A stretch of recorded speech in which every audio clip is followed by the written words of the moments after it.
அப்போ SIR means என்ன? நீங்கள் தீவிர சிகிச்சை ஆப்ரேஷன் பண்ணுறீங்க.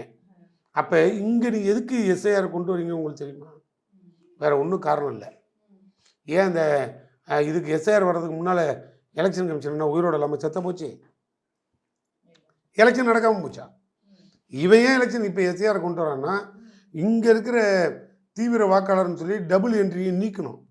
அதை நாங்களே சொல்லி சொல்லி கொடுத்துக்கிட்டு இருக்கோம்.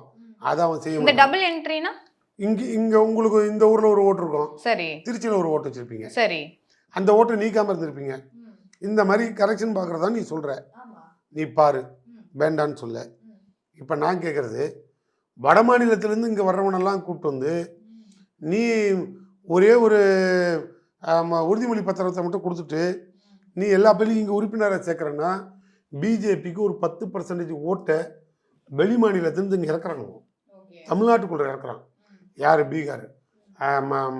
அந்த வட மாநிலத்தில் இருக்க அத்தனை ஸ்டேட்டு, ராஜஸ்தான், பீகார், அந்த பகுதியெல்லாம் வச்சுக்கோங்க, குஜராத் எல்லாம், அங்கேருந்து எல்லா பேரையும் கிளப்பி விட்றான். கிளப்பி விட்டு இங்கே கொண்டு வந்து இறக்குறான்.